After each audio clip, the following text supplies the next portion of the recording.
وَلَنَبْلُوَنَّكُمْ بِشَيْءٍ مِّنَ الْخَوْفِ وَالْجُوعِ وَنَقْصٍ مِّنَ الْأَمْوَالِ وَالْأَنفُسِ وَالثَّمَرَاتِ وَبَشِّرِ الصَّابِرِينَ۔ فرمایا میں ضرور تمہیں آزماؤں گا، میں ضرور تمہیں آزماؤں گا، خوف دے کر، جانوں مالوں پھلوں کی کمی دے کر، اور اگر تم نے صبر کیا تو میرے محبوب انہیں جنت کی اور میری رحمت کی خوشخبری سنا دیجئے۔ اگر کوئی نیک بیمار پڑ جائے تو اس کی اللہ آزمائش فرما رہا ہوتا ہے، اس کی اللہ آزمائش کرتا ہے، اللہ تبارک و تعالیٰ اس پر فضل فرماتا ہے، اس کی آزمائش کرتا ہے۔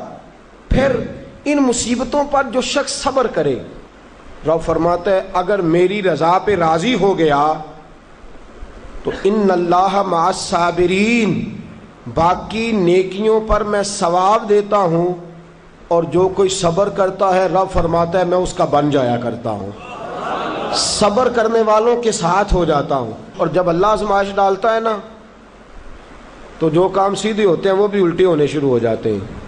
جب خدا کی طرف سے وَلَنَبْلُوَنَّكُمْ بِشَيْءٍ مِّنَ الْخَوْفِ وَالْجُوعِ وَنَقْصٍ مِّنَ الْأَمْوَالِ وَالْأَنفُسِ وَالثَّمَرَاتِ، جب اللہ کی طرف سے آزمائش آتی ہے، جب انسان پر اللہ کی طرف سے کوئی چیز نازل ہوتی ہے، آپ سونے کو ہاتھ رکھتے ہیں تو مٹی ہو جاتی ہے، آپ کسی طرف بھی، بہت سے دوست آ کے کہتے ہیں جی قدم آگے اٹھاتا ہوں جاتا پیچھے ہے، کیا کروں؟ تو میں اکثر عرض کرتا ہوں کہ تھوڑے دن قدم اٹھانا ہی چھوڑ دیں، کیا کریں؟ بیٹھ کے اللہ اللہ کریں، صبر کریں، دعا کریں۔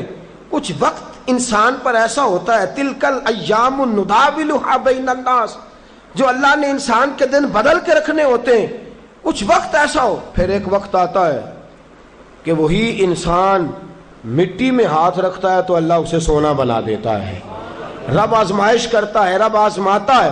جو لوگ مصیبتوں پر صبر کرتے ہیں، جو لوگ مصیبتوں پر صبر کرتے ہیں، سید عالم نور مجسم شفیع معظم صلی اللہ تعالی علیہ وسلم نے فرمایا، رب فرماتا ہے ایک بندہ اللہ کی بارگاہ میں کھڑا ہوا، قیامت کا دن ہے، فرشتے نامہ اعمال کھولنے لگے۔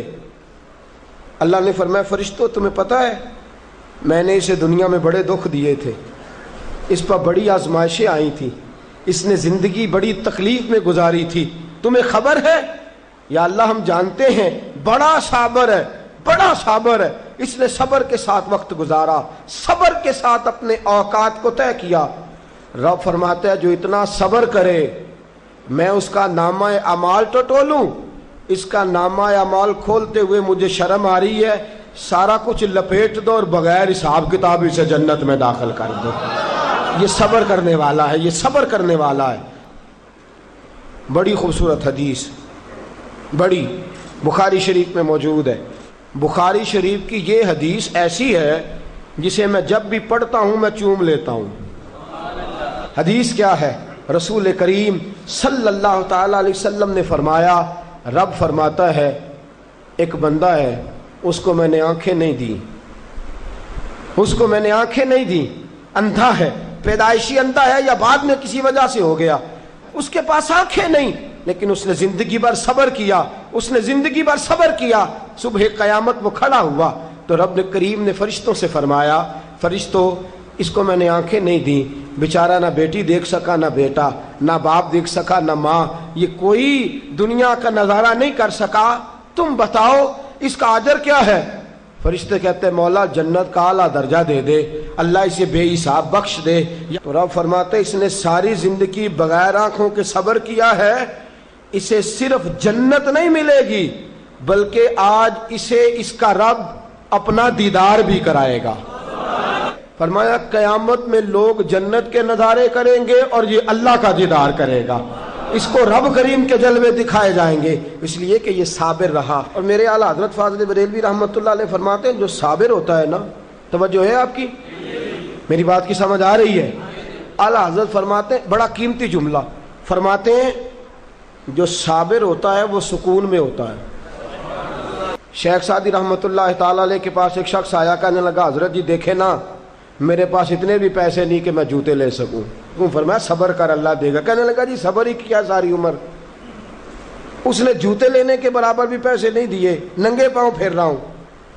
شیخ سعدی رحمۃ اللہ تعالی علیہ نے اس کا بازو تھاما، ایک گھر میں لے گئے، دروازے پہ دستک دی، گھر کا مالک باہر آیا، اس نے دونوں طرف بیساکھیاں پکڑی ہوئی ہیں، ٹانگیں تو ہیں پر پیر ہی کوئی نہیں۔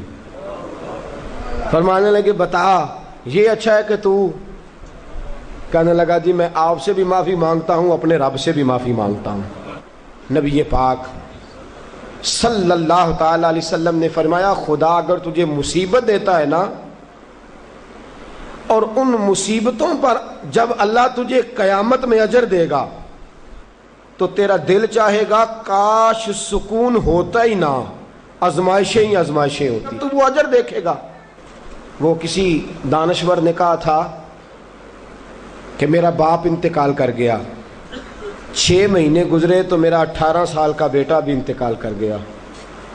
کہنے لگے میں نے اپنے 80 سال کے باپ کا جنازہ اٹھایا تو میری کمر نہیں جھکی، لیکن جب 18 سال کے بیٹے کا جنازہ اٹھانے لگا تو میری کمر جھک گئی، اور رو کے کہنے لگا لوگوں باپ کا جنازہ پڑھنا آسان ہے، دعا کرو کسی کو بیٹے کا جنازہ نہ پڑھنا پڑ جائے، بڑا مشکل کام ہے، بڑا کٹھن مرحلہ ہے۔ حضرت ابو ہریرہ رضی اللہ تعالیٰ عنہ فرماتے ہیں اللہ کے محبوب صلی اللہ تعالیٰ علیہ وآلہ وسلم کے صاحبزادے جناب ابراہیم علیہ السلام فرماتے ہیں حضور کے صاحبزادے آپ رات کو جب ان کی ولادت ہوئی تو نبی کریم علیہ السلام ہمارے درمیان آئے۔ جاگیے ذرا غور فرمائیے گا بات پہ۔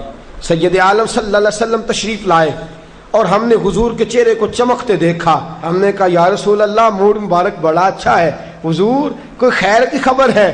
فرمایا مجھے مبارک دو، اللہ نے مجھے بیٹا عطا فرمایا ہے۔ فرماتے ہیں اگلے ہی دن، ایک روایت ہے کچھ عرصے کے بعد، ایک روایت ہے